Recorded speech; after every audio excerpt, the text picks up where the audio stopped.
Welcome back to Klepper's Corner. Today in history. Today we're diving into January 28th, a date so overloaded with historical drama that if it were a human being, it would already have a 6-season prestige series on HBO, 3 spin-offs, and a prequel nobody asked for.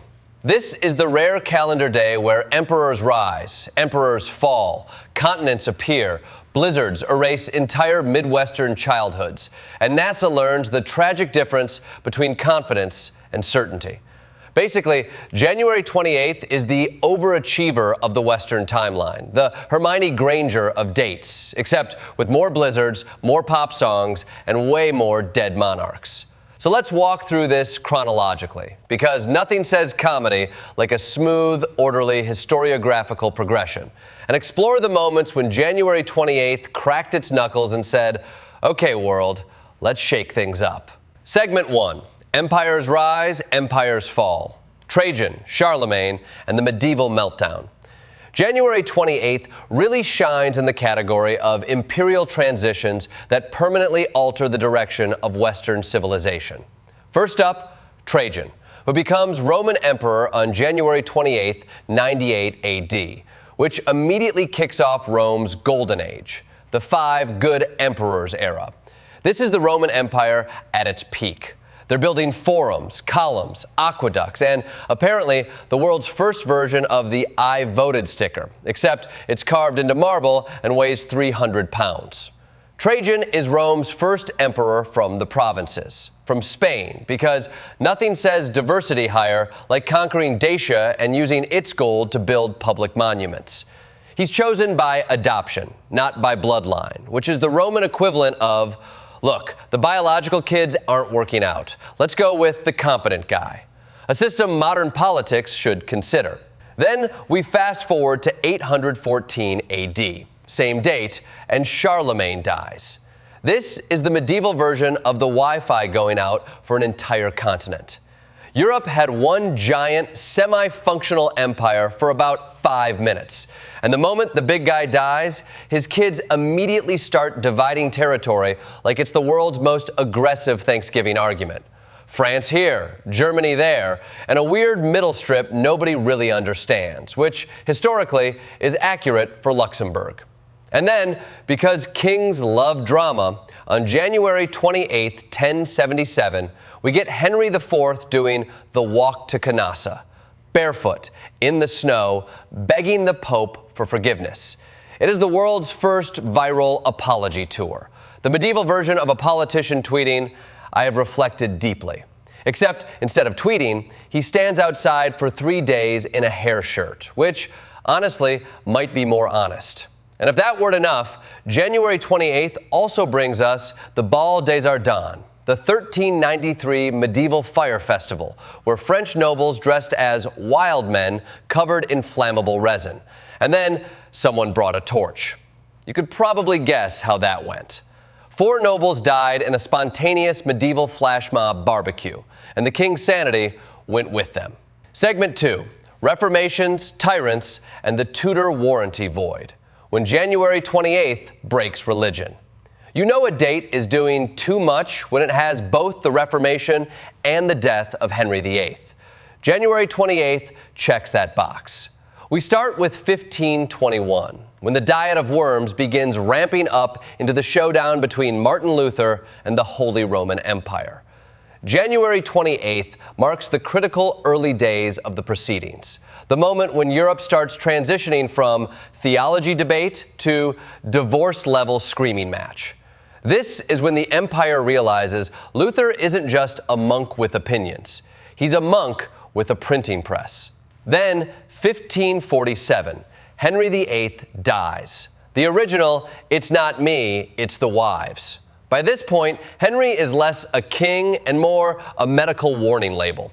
He weighs hundreds of pounds. He can't walk. He's got leg ulcers, doing things leg ulcers should never do.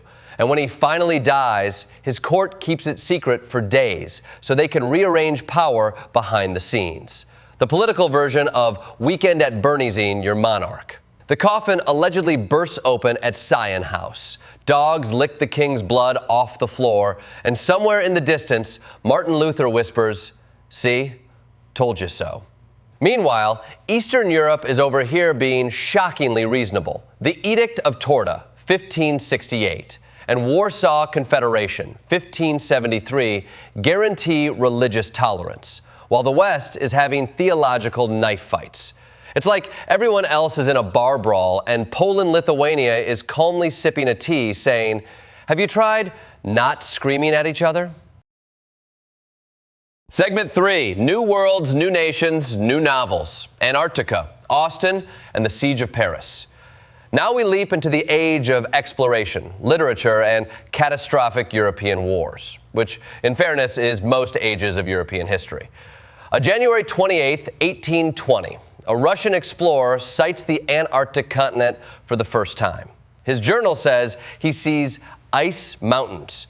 Translation, I have no idea what this is, but it looks expensive and dangerous. 2 days later, the British also see Antarctica, because nothing motivates Britain like the possibility someone else might plant a flag first. Jump backward a few years, and Pride and Prejudice is published on January 28, 1813, forever shaping literature, romance, and Colin Firth's career. This is the novel that gives us the most iconic opening line ever. It is a truth universally acknowledged, which is fancy British shorthand for, let me throw shade for 400 pages. Then there's January 28, 1871, the end of the Siege of Paris, the moment when the Franco-Prussian War is basically over and Paris, starving and exhausted, finally capitulates. People are eating zoo animals. The elephants Castor and Pollux become dinner. This is how you know things are bad, when a city renowned for cuisine goes, yeah, bring me the elephant. The surrender paves the way for German unification and also sets up the Paris Commune, proving once again that in France, if you add enough humiliation, revolution is basically a reflex. And on the American frontier, January 28, 1822, welcomes the first newspaper in Indianapolis, which is adorable because we just talked about empires collapsing and Paris eating elephants. Meanwhile, Indiana is like, we've got a cabin and a printing press. Civilization achieved. Segment 4, Artists, Toys, and Blizzard Doom, when January 28th redefined the 20th century. This date births not one, but two artistic firestorms, Colette in 1873 and Jackson Pollock in 1912. Two people who looked at artistic convention and said, nah, let's break stuff. Colette nearly causes riots with onstage kisses and pioneering depictions of female desire.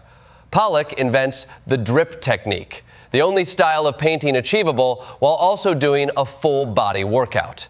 He turns the entire floor into a canvas, the entire room into an art piece, and every critic into someone pretending to get it. Then, on January 28, 1958, Lego patents the stud and tube system. This is, no exaggeration, one of humanity's most important engineering achievements. 6 Lego bricks can combine in more than 915 million ways, making them roughly as versatile as U.S. tax loopholes. Then, because the Midwest cannot be left out, January 28, 1978 marks the peak of the Great Blizzard of 1978. This is the storm that turns Indiana and Ohio into the Hoth system. Atmospheric pressure drops to hurricane levels. Wind chills reach minus 60 degrees Fahrenheit. The National Guard literally deploys tanks because plows surrender. If you live through it, you still bring it up every time a modern storm drops 3 inches. And then, as a plot twist, January 28, 1985 brings We Are the World. 45 musicians unite to end famine, using the only geopolitical weapon America truly excels at: emotionally manipulative pop ballads. Segment 5, Challenger, 73 seconds that changed everything. This is the moment January 28th becomes carved into the nation's emotional memory. 1986, Challenger, a launch broadcast to classrooms across America because NASA had decided space should be relatable, inspiring, and ideally not fatal. Temperatures are way too cold. Engineers warn NASA, hey, our rubber O-rings do not enjoy the Arctic. Management says, we hear you, but have you considered launching anyway?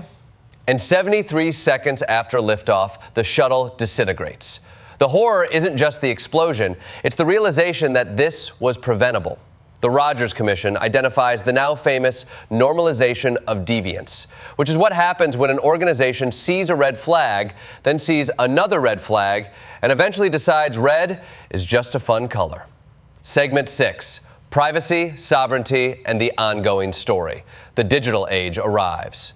January 28th closes with something surprisingly modern. Data Privacy Day, commemorating Convention 108, the first legally binding international treaty on data protection signed in 1981. The entire planet now generates more personal data per minute than humanity produced in the entire 19th century. And January 28th basically says, hey, maybe don't give all of that to Facebook. And even earlier, on January 28, 1833, Cherokee leaders petitioned the U.S. government to stop the illegal seizure of their land. A reminder that American history is built on treaties that were often ignored the moment they became inconvenient. This date, like so many others, becomes a window into the ongoing fight for sovereignty, recognition, and rights. In conclusion, January 28th isn't a day. It's a syllabus. It's a cosmic reminder that empires collapse, continents emerge, blizzards bury, rockets fail, artists reinvent the world, and somewhere, someone is desperately trying to get people to stop oversharing their personal data. History isn't just what happened, it's what keeps happening. And January 28th is the date that proves history doesn't wait for anybody.